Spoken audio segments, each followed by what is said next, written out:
Hello, my fellow webheads. It's Spider-Man here. Just joking with you guys. But what's going on, guys? I'm back with another video, and this is a video I wanted to make for a very long time. And since Spider-Man: Homecoming is out, I reviewed that movie, loved it. But anyways, this is a video I want to make for a very long time. I'm not gonna do too much editing in this video. I want to be more straight from the heart, or more just want to just really want to be more straightforward with this video, and the video that is why I love Spider-Man. You know, Spider-Man is a huge part of my childhood. It's a huge part of my life. I'm very passionate. I love this character so much since I was a kid. I was very young, and Spider-Man is a character that I relate to so much, and I thought that it'll be the perfect time to talk about why I love Spider-Man. Let's get started. Okay, so I remember when I was about 3 years old, when I watched the first Spider-Man movie, like the first Sam Raimi Spider-Man movie. As a matter of fact, I have hold on for a second.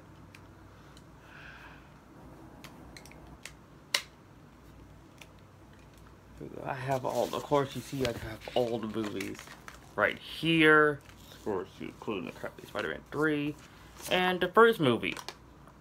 I already reviewed this movie on my channel. I think it's a good movie. It's not perfect, but for a first movie, I think it did a pretty darn good job at establishing the character of Spider-Man. I don't even know I'm much of a biggest fan of Tobey Maguire's performance, but this first movie was a huge part of my childhood. I mean, it got me introduced to the character of Spider-Man, and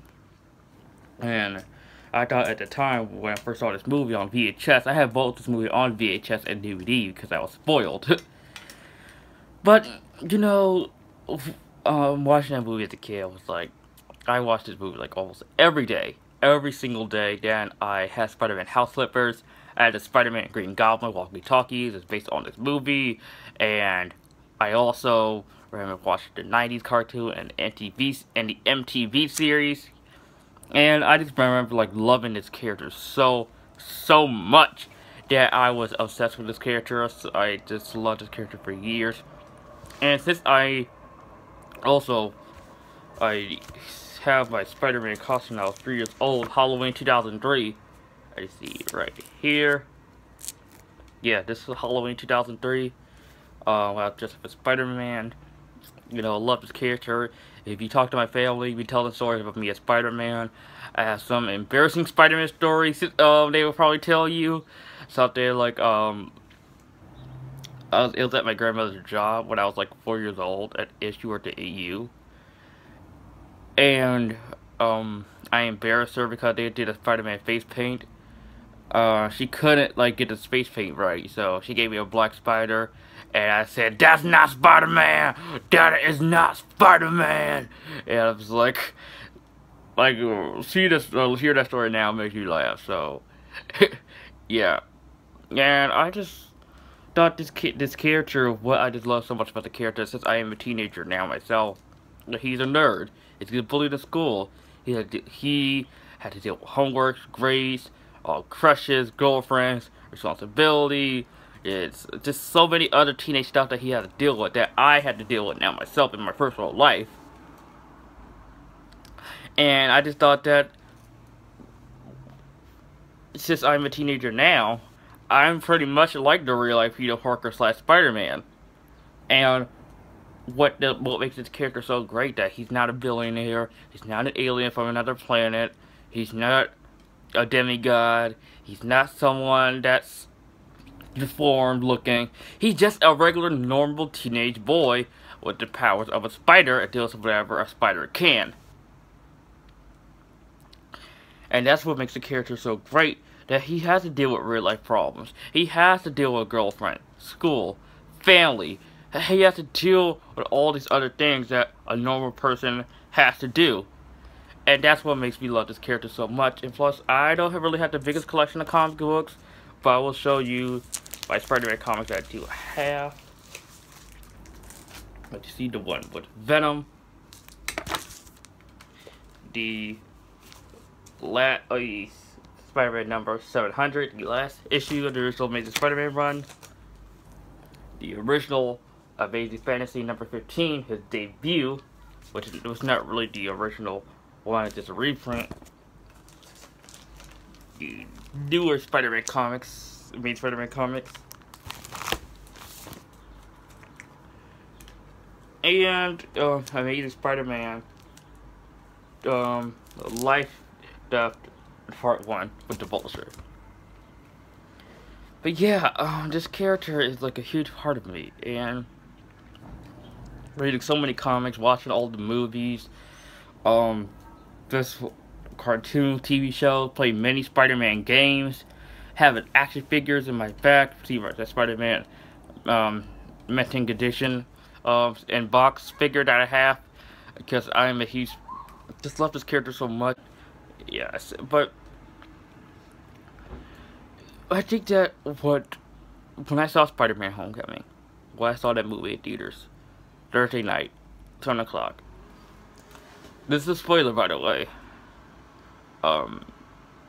When the scene where Peter Parker is under this rubble and rocks, when he's trying to get up, you hear him crying, he's screaming, he's yelling, he's trying to get up, That he looks at his mask, and he puts the mask on, he said, "Come on, Spider-Man, come on, Spider-Man, come on, Spider-Man," and he puts the mask on, and he uses up his strength, and he used all the strength he got to get off the rubble. I thought that definitely defined the character right there.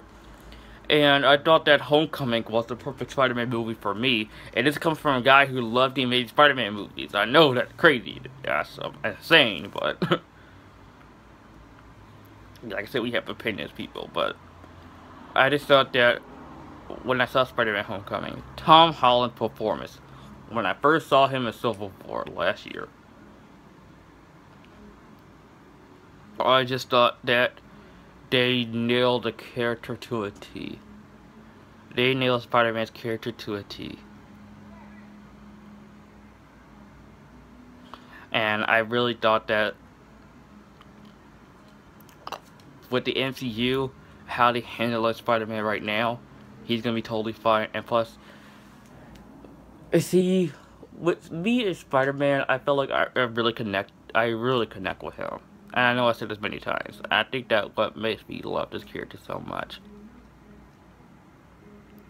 Because if you have a connection with a fictional character, whether it's Batman, whether it's Superman, whether it's even Thor or the Hulk, yeah, you're gonna have that really strong passion for that character. I mean, there's so many great characters that I don't really have a strong passion for.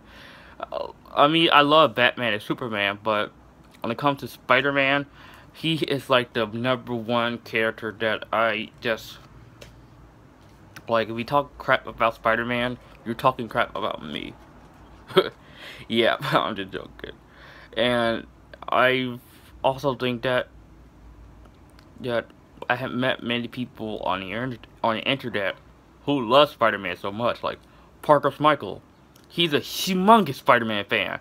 He's just as humongous as I am. We talk about Spider-Man history, comic books, movies. We have different opinions on some of the films, especially the Amazing Spider-Man films.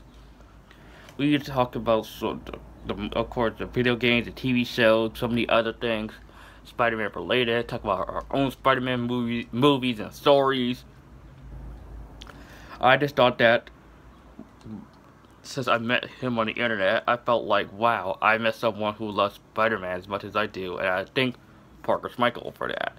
And I thought that too, really, that is a blessing for me. And also too, I want to talk about the famous speech, great power comes with great responsibility. I actually go by this saying almost every day. If you use something for good, go for it, but make sure you're responsible for it. Make sure you have the confidence, you have the maturity, and you have the responsibility to use that power, and you just use it for good. I thought that motto is a great motto for people to go by, especially teenagers my age. Because that is true. With great power comes with great responsibility. That's true. Plus, you know, Spider-Man, he has his ups and downs. Spider-Man 3 is a movie that... You already know, guys, I hate that movie. Yes, and I know, say what you will about the Amazing Spider-Man movies, but at least you have to admit one thing. They got the character of Spider-Man right.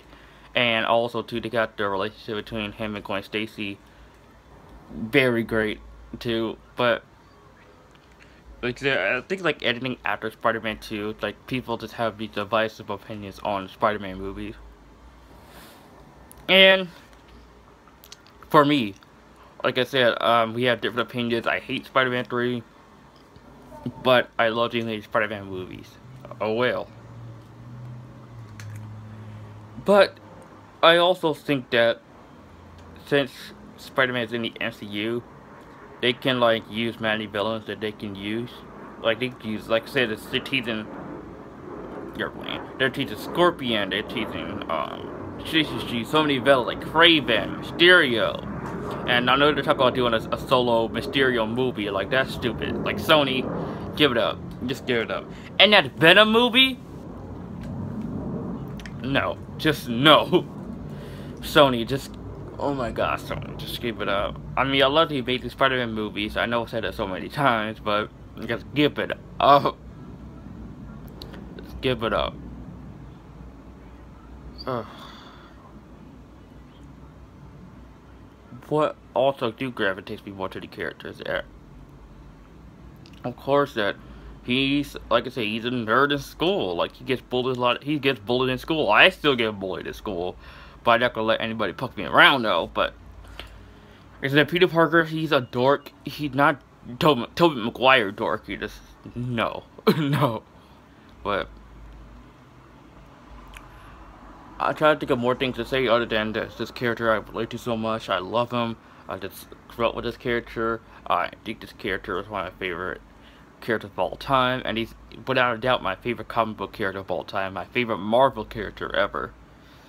I mean, like, you got so many great Marvel characters like Wolverine, and Deadpool, and Iron Man, and the Hulk, and Captain America. But when it comes to Spider-Man, that's very close to me. But really, guys, that's pretty much. I know I could go a whole list down, but I feel like, oh, you know what, screw it. I feel that with Spider-Man, I feel that he just, out of all of the Marvel characters, like I said, he's the one that stands out the most. Like, he's just a normal teenage boy with these powers that he has to be responsible for, and that he has to prove himself that he could be a man. And that's what I love about why in a way I'm glad that Peter Parker's in high school again in Spider-Man Homecoming, that we get to watch him grow, and we get to see him evolve from a teenage boy into a man. And that's the Spider-Man part comes in. I think what they're doing right now, the MCU is doing a pretty good job with doing that. And when we finally get to see that day when Tom Holland becomes the Spider-Man that most people wants to see on the big screen, because we see Spider-Man in high school so many times, I think it's going to be pretty satisfying. So, yeah. But that's all I wanted to say, guys. I love Spider-Man. I grew up with his character. Love him so much. And thanks so much for watching, guys. I'm sorry for this video. It's a little short. But, you know, this is pretty much all I wanted to say. But, anyways, guys, thanks so much for watching. If you are new to my channel and you like this video, like, comment, subscribe, and I'll see you guys next time. And remember, with great power comes great responsibility.